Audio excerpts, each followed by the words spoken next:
Good morning, welcome back to my channel.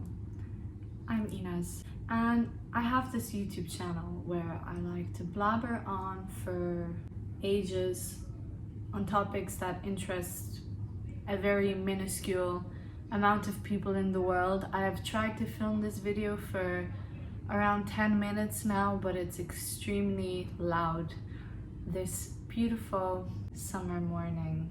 But today I'm gonna bring you a video on how to de-influence yourself, because if there's anything I am proud of in life, it is achieving this skill.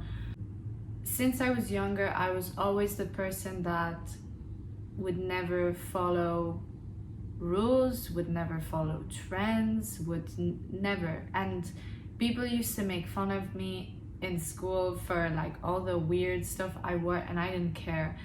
I had a school uniform that I completely threw out the window. Now I understand this wouldn't happen in a lot of other situations for a lot of different people, but it did for me. My school was pretty chill in Ireland, and I would wear these colorful leggings every day, and I had my Docs, and everyone would say, "Why are you wearing clown shoes?"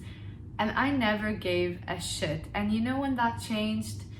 COVID and TikTok came around, and all of a sudden I became a default aesthetic. I thought the same thoughts, groupthink. I just completely became brainwashed, to say the least. I would say brainwashed. So this brings me on to my first point, is if you want to de-influence yourself, the one thing you have to get rid of in your life is TikTok. It's so loud. Yes, the first app you have to remove from your life forever is TikTok. Not deactivate, delete your account. TikTok is the biggest brain rot to this generation. It is quite literally groupthink, George Orwell's 1984. These people, they start to think the same way, dress the same way, talk the same way. They forget how to speak proper English. You need to get rid of TikTok. Me 3 years ago, I looked like an absolute freak of nature. I looked super strange and honestly ugly. Like, I looked ugly, and it was because my brain was fried from this TikTok app that I was spending hours on. You don't even realize it, but if you get home from school, for example, at 5, and then during COVID times, ballet was online, and you know, you didn't spend all that time to commute and whatever, you had all of this free time on your hand, and instead of using it wisely, there was TikTok. TikTok was born, and it's the biggest brain rot ever. There's just no way you can de-influence yourself without uninstalling TikTok. The second one would be to actively deactivate Instagram or Facebook, whatever you use really.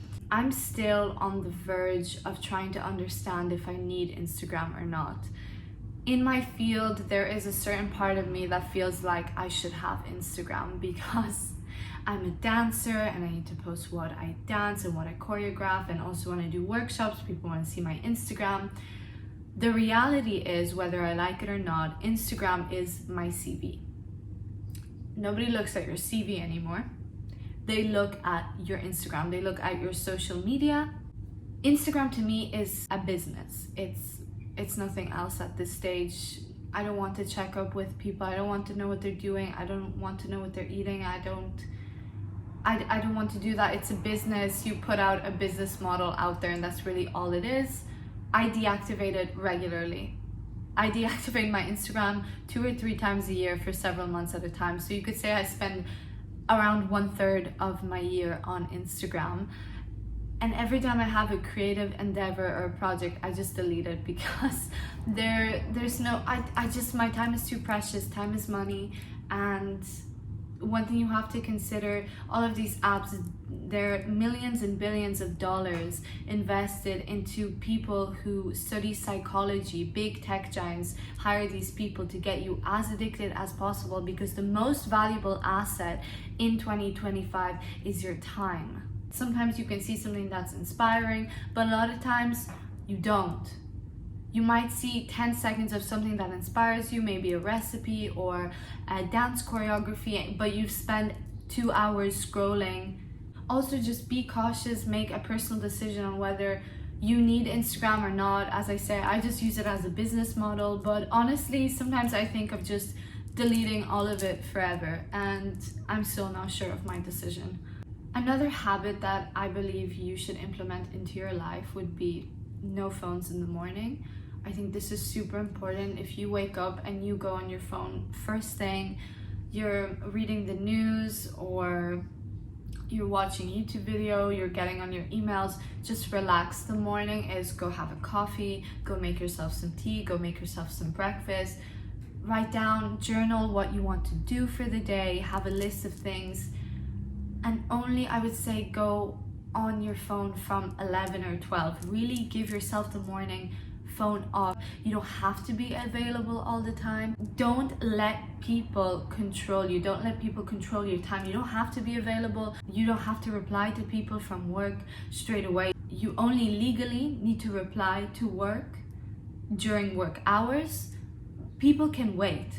You don't have to reply after 5 seconds. You can reply in a few hours. You can set yourself a time of I only reply at these hours. We were never meant to be available all the time. We were never meant to know everything about the world all at once. My next tip for people who want to de-influence themselves would be to stop going into chain stores. I'm talking Stradivarius, H&M, Zara. Not only are they all super bad quality and polyester, you start to warp your perception of what even you think is nice. You see people buying these clothes. These are clothes that are trendy because these are the clothes that the average person wears. These are the clothes that the average person who's walking around the city, because they don't have a hobby, they go shopping. It's super loud again. The average person brain rotting and consuming too much online content will be shopping all the time. Just stop making it a habit to go in when you have free time. You should be using your free time to read. You should be using your free time to go to the museum, to pick up new hobbies. There's so many hobbies. You can do pottery, you can play chess, you can take a ballet class, an aerial class, a pole dancing class. You can start karate, you can start kung fu. There's so many hobbies you could choose instead of being the person that just goes shopping on your free day. I understand sometimes it's nice to buy things because we have money and we like going into shops and whatever.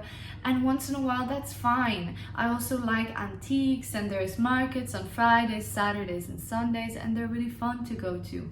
But these chain stores, they're just designed for you to spend money impulsively, and the things don't last. They're gonna break pretty soon. So I would say just stop having the habit of going to these shops in your free time. Use your free time wisely. Shopping is not a hobby. If you want to de-influence yourself, stop being influenced by influencers, because their only job is to sell you stuff that you don't need, that will break. They're just a sales agent at this stage. There's no question about that, to be honest. Shopping is not a hobby.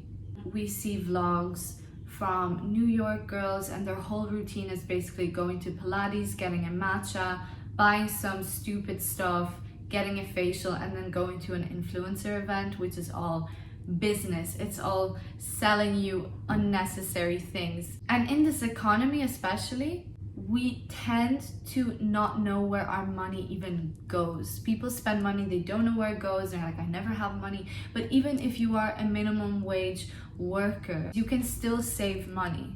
You just have to stop buying unnecessary things. But the key to that is to not be influenced to buy those things, which means deleting TikTok, possibly deactivating Instagram as well, making sure that when you go on your phone, you go intentionally, not out of habit. My next point, have real friends. The number one person that can influence you, even more than influencers online, is the people you hang out with, because we cherish human contact, and that's a great thing.